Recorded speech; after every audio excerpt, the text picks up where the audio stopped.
In the age of social media, we are constantly connected to each other, texting, posting, and Snapchatting with our phones constantly by our sides. But studies are showing that even in this age of high-tech communication, young people are feeling lonely and left out. I sat down with Mark Pachucky, an assistant professor of sociology at UMass Amherst, to learn more. A lot of students come to us as sociologists and understand that this is part of how we live in society today, that everyone is fully connected, we're online all the time. And I think a lot of students are really concerned about it, and they're troubled by it, that we always have our phones out. We are in families where people have them out at the dinner table. You walk around the UMass campus, and it's rare to see a student, and frankly some adults as well, who are not walking with their phones out. And you always wonder how people are coordinating and not crashing into one another. Right. And I think when you think about this new study that just came out, a report by a San Diego State University professor found that the percent of high school seniors who felt lonely increased by 27% since 2012. And you would think, well, wait a minute, we're all connected. Everybody's talking to each other on social media. How can this be? And that should be good, right? There's really a lot of good things that come out of connection. That humans are hardwired to connect with one another. This is part of our, it's part of our genetic makeup, is that from when we're born, there's bonding with other people, and we need other people to survive, but also to thrive. And we know that, other research shows that people who have more connections to other people, more meaningful connections, live longer, and they have a higher quality of life into their later years.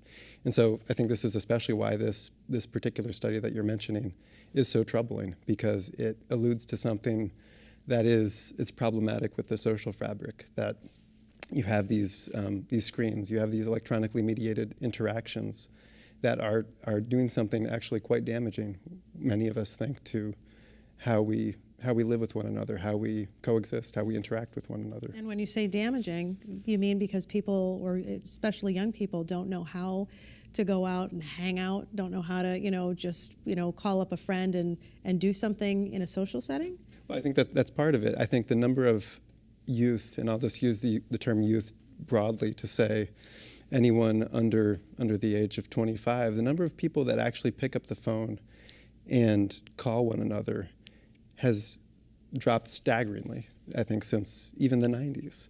And so even the notion that if you and I are 12-year-olds, that you would call me and have a conversation with me on the phone, I think that's even somewhat antiquated to think that way, that we know high school students and also college students are a lot more fluent texting and being on social media and interacting that way. So I think something is lost when youth are not learning how to interact with one another, sit on the couch together, have a conversation instead of being on your devices in the same space. Right. They'll get together, but then they still have their phones out. I think the other thing that the study found was that seniors felt left out.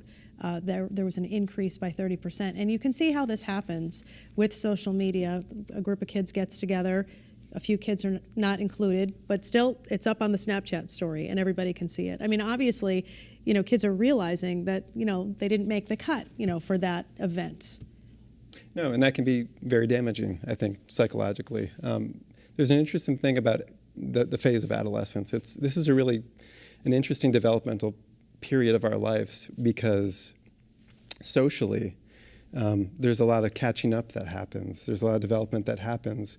Your body, your biological systems are developing at a completely different rate than your social development, which is different than your neurological development. So you have these three different systems that are really on different time scales. And this learning how to interact with one another and the status exclusions that can happen, that can be very damaging to someone's well-being, because your biological systems are connected to your neurological systems and your social systems. And when you're talking about that feeling of loneliness and feeling of being isolated, again, even though you're connected to everybody, how do kids deal with that day to day? It can obviously lead to other problems down the road. Right. I think day to day, something that colleagues of mine and myself try to do. I think many of us try to say to our students, no devices in the classroom, even computers. I think having a laptop out can be really distracting to other people if it's not used with care. And so I think the more that we can not be on our devices all the time, I think there's a social good that comes from that. And I think that goes for parents as well. Yeah, and I'm glad that you brought up parents, because I feel like when I have these conversations, I'm talking about, oh, those kids, but my goodness, I'm guilty as charged. My phone is with me all the time. I'm checking it. And a lot of times my kids will say, well, Mom, you have your phone out. And I'll say, well, I'm checking something for work. Not an excuse, right? I mean, that's an excuse Right. that I'll give them, but that's not an excuse, and it's certainly not good behavior for them to model after. It's not good behavior to model. I agree with that, but I'm also guilty of it as well. I have very thick glasses here, and my oldest daughter says to me, you're reading, your phone is too close to your face, and kids really pick up on when you are using a device. I think it's incumbent upon all of us to, reduce the amount of time we use our devices, put them away, put them down. You're not going to be missed for 10 minutes if you leave it in the other room while you have dinner. Leave it out of the bedroom when you go to bed. Alarm clocks have been around for a long time before we had cell phones. I know, and that's the other thing. Oh, I need it to wake up in the morning. Is it as difficult to navigate this in college as it is for a kid who's in middle school? Do they still have those same, feelings of being lonely, or those same feelings of being left out, and noticing that through what's posted on social media? I think for middle schoolers, it's in some ways harder and worse. I think that's a really hard time to be in school, to be learning about different social cliques, and that there is the possibility of social exclusion. I think certainly in elementary school, many children, there's more of a collective, we're all in it together. But 6th, 7th, 8th grade, that's when groups start splitting apart and hierarchies start to form, and there can be a sense of some students being left out from that. So I think that's kind of an age period. We think about this as early adolescence. That's a period of the life course when we could really be doing a lot to reinforce good behaviors and to teach kids of that age. It's okay to be yourself, to be doing things with other people in person. If we could be, in an ideal world, teaching kids of that age, especially, that staying away from social media is a good thing, despite some of the benefits. It's fun. It's another chance to connect, which is something that the study that you're referencing, it also called attention to, that at the population level, we see this decrease in face-to-face interaction time.